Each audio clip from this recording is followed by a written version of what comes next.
अस्सलामुअलैकुम मेरे फिट पाकिस्तानियों, उम्मीद करता हूँ कि आप सब ठीक होंगे। आज मैं आपके लिए जिस मैक्रोन्यूट्रिएंट का इंट्रोडक्शन लाया हूँ वो है प्रोटीन्स। प्रोटीन्स वाहिद ऐसा मैक्रोन्यूट्रिएंट है जो तमाम फिटनेस एक्सपर्ट्स की नज़र में अच्छा कंसिडर किया जाता है। कोई जो मर्जी डाइट प्लान्स आप देख लें, मार्केट में जितने भी डाइट प्लान्स अवेलेबल हैं उन सब में प्रोटीन लाजिम शामिल किया जाता है। आपको इस तरह के काफ़ी एक्सपर्ट्स मिलेंगे जो कहेंगे कि फ़ैट्स अपनी डाइट से निकाल दें, कोई कहेंगे कि रोटी चावल अपनी डाइट से निकाल दें, लेकिन प्रोटीन्स के सारे ही हक में हैं क्योंकि ग्लोबली प्रोटीन वाकई ऐसा मैक्रोन्यूट्रिएंट है। अभी हम इसको डिस्कस करते हैं कि प्रोटीन्स के बगैर हमारी डाइट भी इनकम्प्लीट है और प्रोटीन के बगैर फिटनेस इंडस्ट्री भी अधूरी है, बिल्कुल अधूरी है। प्रोटीन का सरप्राइजिंग फैक्ट ये है कि हमारी बॉडी में जितने भी मसल्स हैं ये सारे के सारे प्योर फॉर्म ऑफ प्रोटीन्स हैं। एनिमल प्रोटीन्स जो हम लोग कंज्यूम करते हैं जिसमें फ़िश, चिकन, मीट, मटन, ये सारे जो हम कंज्यूम करते हैं ये भी बेसिकली हम उनके मसल्स को ही कंज्यूम कर रहे होते हैं जो कि एक प्रोटीन का बड़ा रिच सोर्स होता है। तो आइए प्रोटीन को डिटेल से डिस्कस करते हैं जी। तो प्रोटीन्स की बेसिक डेफिनेशन जिस तरह मैं अक्सर आपको कहता हूँ कि जो बुकिश डेफिनेशंस हैं वो आपको गूगल से इजीली मिल सकती हैं, वो यहाँ पे बताने का बिल्कुल भी इस चैनल का मकसद नहीं है। बुकिश डेफिनेशंस आप इंटरनेट से इजीली ले लें, उनको आपने याद करना है याद कर लें, अगर उसका कॉन्सेप्ट लेना है तो उसके लिए फिर आप ये चैनल ज़रूर देखें।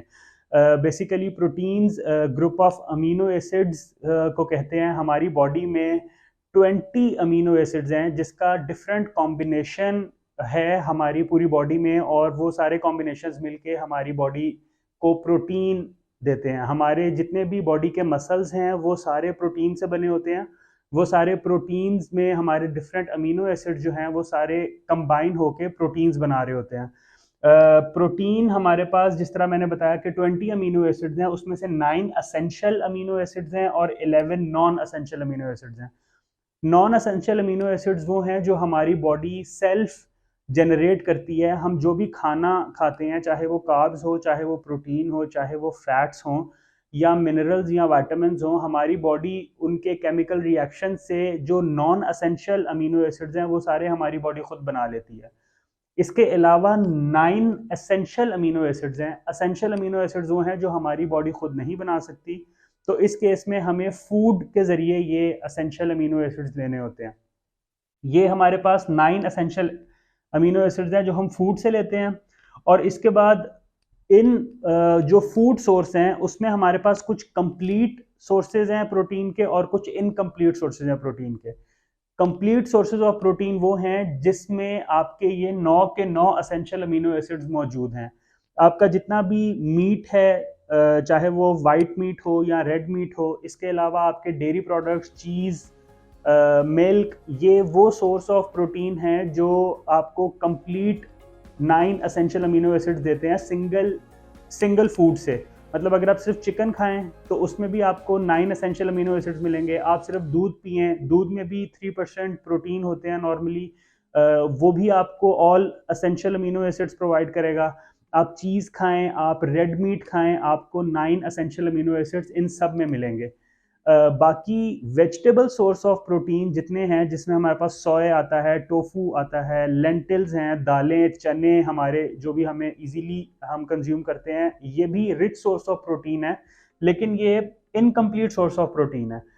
इसका मतलब ये है कि आपको अगर 9 एसेंशियल अमीनो एसिड्स चाहिए अपनी बॉडी के लिए, जो कि वर्ड से आपको समझ आ रहा है कि वो एसेंशियल हैं, हमारी बॉडी को उसकी ज़रूरत है, तो हमें वो 9 के 9 फूड से कंज्यूम करने हैं। अगर आप दिन में प्रोटीन के लिए सिर्फ दाल खाएं या सिर्फ सोयाबीन्स खाएं या सिर्फ सीरियल्स खाएं, इस तरह आपको कंप्लीट 9 एसेंशियल अमीनो एसिड्स नहीं मिलेंगे। कुछ हमारे अमीनो एसिड्स हैं जो राइस में ज़्यादा होते हैं, कुछ हैं जो दालों में ज़्यादा होते हैं। तो अगर आपने वेजिटेबल सोर्स के ज़रिए अपने अमीनो एसिड्स पूरे करने हैं या अपना रिच प्रोटीन सोर्स पूरा करना है, तो उसके लिए आपको कॉम्बिनेशन खाना पड़ेगा। अगर आप सिर्फ दाल खा रहे हैं तो आप उसके साथ चावल भी खाएं, अगर आप काले चने खा रहे हैं तो उसके साथ चावल खाएं, अगर आप लेट्स से टोफू खा रहे हैं तो टोफू के साथ भी कोई ना कोई लेंटिल्स या सीरियल्स का कॉम्बिनेशन खाएं। जब आप ये कॉम्बिनेशन खाएंगे तो उस केस में आपके जो 9 एसेंशियल अमीनो एसिड्स हैं वो आपको कंप्लीट अपनी डाइट में मिल जाएंगे। प्रोटीन का मैं आपको पहले बता चुका हूँ, उसी इंफॉर्मेशन को रिपीट कर रहा हूँ कि 1 ग्राम ऑफ प्रोटीन में 4 कैलोरीज हैं। इसीलिए ये गुड टू ईट मैक्रो है, क्योंकि आप इसकी जितनी ज़्यादा क्वांटिटी खाएं आपकी बॉडी में जो कैलोरी एडिशन है वो कम होती है एज कम्पेयर टू फैट्स। अगर मैं बात करूं तो फैट्स हमने पढ़ा था कि 1 ग्राम ऑफ फैट में 9 कैलोरीज हैं, जो कि प्रोटीन से डबल है। कि अगर आपने 1000 कैलोरीज का मील लेना है तो उसके लिए आपकी फैट की क्वांटिटी लेट से अगर 100 ग्राम्स है, और वही 1000 कैलोरीज अगर आप प्रोटीन के जरिए लें तो वो 200+ ग्राम तक आपकी सर्विंग चली जाएगी। तो जितनी ज़्यादा सर्विंग आप खाएंगे उतना ज़्यादा आपके पेट को, आपके बाउल को फील होगा कि हाँ यार मैं कुछ खाया है, मैं फुल हूँ, और आप एक लॉन्ग ब्रेक ले सकते हैं नेक्स्ट मील तक विदाउट फीलिंग हंगर क्रेविंग्स और लॉस ऑफ एपेटाइट। मैं पहले बता चुका हूँ कि प्रोटीन वाहिद ऐसा मैक्रोन्यूट्रिएंट है जो तमाम न्यूट्रिशनिस्ट, हेल्थ एक्सपर्ट्स या जितने भी हमारे मार्केट में फिटनेस गुरुज हैं उन सब की तरफ से एक्नॉलेज्ड है। प्रोटीन पे किसी को कोई डाउट नहीं है कि चाहे आप जो मर्जी डाइट प्लान फॉलो करें, आपने प्रोटीन अपनी डाइट में लाजिम रखना है। प्रोटीन के कुछ बेनिफिट्स का जिक्र कर लेते हैं कि protein is important for muscles growth. जिस तरह मैंने आपको बताया कि हमारी बॉडी में जितने भी मसल्स हैं वो सारे के सारे हैं ही एक रिच सोर्स ऑफ प्रोटीन। तो प्रोटीन इनटेक करना, अब ये ऐसे भी नहीं है कि अगर मैंने चिकन खाया तो डायरेक्टली वो मेरे बाइसेप्स में या मेरे चेस्ट पे मसल्स की शक्ल में आ जाएगा, ऐसे नहीं होता। जब भी आप कोई खाना खाते हैं तो वो आपके बाउल में जाता है, उसके बाद सारे केमिकल रिएक्शंस होते हैं और आपके मसल्स को जो जो चीज़ें आपकी बोन्स को या आपकी बॉडी को जहाँ जहाँ जिन मैक्रोन्यूट्रिएंट या माइक्रोन्यूट्रिएंट्स की रिक्वायरमेंट होती है वो सारी आपके बाउल से आपकी तमाम बॉडी को पहुँचती है। Important, protein is important for bones development. Protein reduces appetite and hunger. Protein का एक बहुत बड़ा फ़ायदा ये है कि रिच प्रोटीन डाइट लेने से आपको भूख नहीं लगती। फॉर एग्जाम्पल अगर आप ट्राई करें, आप किसी दिन नाश्ते में 4 या 5 एग वाइट्स कंज्यूम करें, आपको उसके बाद अगर लेट से आपने 10 बजे ये नाश्ता किया जिसमें आपने 4 या 5 एग वाइट्स कंज्यूम किए हैं, तो 3-4 बजे तक आपको भूख नहीं लगेगी, क्योंकि प्रोटीन एक स्लोली डाइजेस्टेबल मैक्रोन्यूट्रिएंट है। और हमने ये भी पढ़ा कि प्रोटीन का जो थर्मिक इफेक्ट ऑफ फूड है वो सबसे ज़्यादा है, दैट इज़ अराउंड 30%। तो और प्रोटीन चूंकि स्लोली डाइजेस्ट होता है, आपके बाउल को ज़्यादा एफर्ट करनी पड़ती है इसको डाइजेस्ट करने में। इस केस में वो आपके बाउल में ज़्यादा देर रहता है। जब वो आपके बाउल में ज़्यादा देर रहेगा तो आपके न्यूरॉन्स का सिग्नल ये होगा कि यार मज़ीद, चूंकि बाउल फुल है तो वो कहेगा यार मुझे मज़ीद भूख नहीं है, मुझे मज़ीद क्रेविंग्स, हंगर क्रेविंग्स या लॉस ऑफ एपेटाइट नहीं हो रहा। तो ये आपका बहुत अच्छा सोर्स है आपकी एपेटाइट और हंगर कम करने का। अगर आप रिच प्रोटीन डाइट लेते हैं तो आप लॉन्गर पीरियड ऑफ टाइम के लिए खाली पेट रह सकते हैं, मतलब आप एक मील से दूसरे मील के दरमियान में आप अपना गैप बढ़ा सकते हैं, जो कि आपके ओवरऑल डेली कैलोरी कंजम्पशन में बहुत हेल्पफुल टूल है। इसके अलावा प्रोटीन से आपका मेटाबॉलिज्म बूस्ट होता है, फैट बर्निंग इंक्रीज होती है। अगेन पॉइंट वही है कि जब आप अपने प्रोटीन सोर्स आप अपनी डाइट में ज़्यादा लेते हैं तो आपकी बॉडी अक्सर लगी रहती है प्रोटीन को डाइजेस्ट करने में और फिर उसको मुतलका जगह पे पहुंचाने में। इस दौरान जब आप दिन में एक्टिविटीज़ करते हैं, लेट से आप रनिंग करते हैं या आप घर के काम करते हैं, तो ये आपके फैट लॉस को बहुत ज़्यादा एक्सपेडाइट कर देता है। तो आप जितने भी fat loss diet plan market में देखेंगे उसमें हमेशा एक फैक्टर कांस्टेंट होगा, वो होगा कि हाई प्रोटीन इंटेक डाइट। इसके बाद ये सबसे लीस्ट ऑप्शन है प्रोटीन की। मैं इसको बेनिफिट्स में डिस्कस कर रहा हूँ, लेकिन नॉर्मली मैं इसको मैं पर्सनली इसको बेनिफिट नहीं समझता और मैं आपको उसका रीज़न भी बताता हूँ कि protein sometimes serves as fuel. अच्छा, मैंने आपको एक पहले वीडियो में बताया था कि वेट लॉस और फैट लॉस दो डिफरेंट चीज़ें हैं। आज मैं उसको थोड़ा सा एक्सप्लेन करता हूँ, लेकिन इस पर मैं एक डिटेल वीडियो बना के आपको समझाऊंगा कि वेट लॉस और फैट लॉस में क्या डिफरेंस है।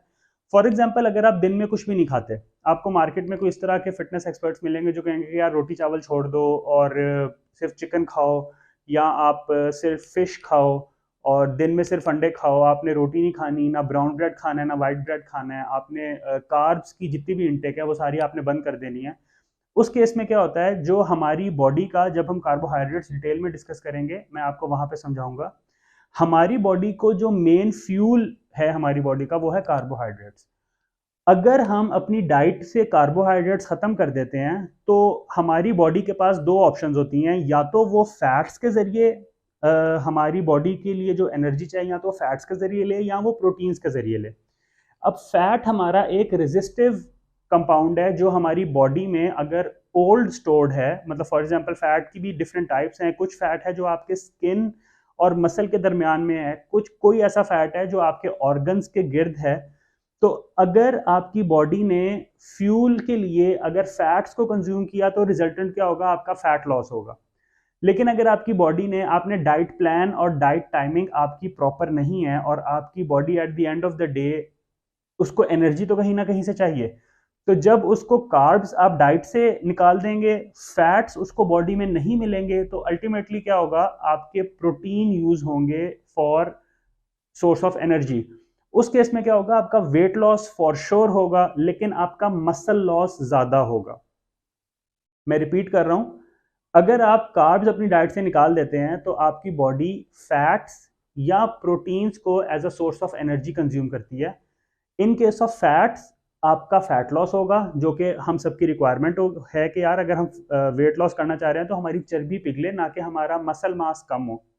लेकिन अगर आपका डाइट प्लान प्रॉपर नहीं है, आपने सिर्फ ये कॉन्सेप्ट रखा हुआ है कि हमने रोटी चावल छोड़ देने हैं, तो उस केस में क्या होगा कि आपकी बॉडी आपके प्रोटीन्स को एज अ फ्यूल लेगी, जो कि एक हद तक प्रोटीन का बेनिफिट इसलिए है कि प्रोटीन आपकी बॉडी में हमेशा रिच रहता है। आप कुछ भी जितना मर्जी अपने आप को हंगर क्रेविंग्स में रखें, लेकिन आपकी बॉडी पे मास कहीं ना कहीं होता है, that is pure source of protein. तो आपकी बॉडी उसको यूज करती है और फ्यूल आपकी बॉडी को मिलता है जो आप चलने फिरने उठने बैठने सारे दिन में इस्तेमाल करते हैं।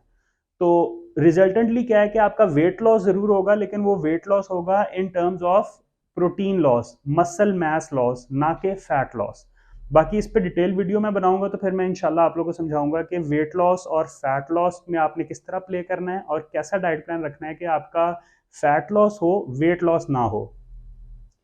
उसके बाद एक इसका बुकिश फ़ायदा ये है कि ये एंजाइम्स फंक्शनिंग इन मेम्ब्रेन में बहुत सपोर्ट करता है। हमारी बॉडी में जितने भी रिएक्शंस हो रहे होते हैं, डाइजेशन रिएक्शन या इसके अलावा कैटालिटिक रिएक्शन जितने होते हैं, एंजाइम्स फंक्शनिंग जितनी होती है, उसमें प्रोटीन्स बहुत अहम रोल प्ले करते हैं in terms of amino acids.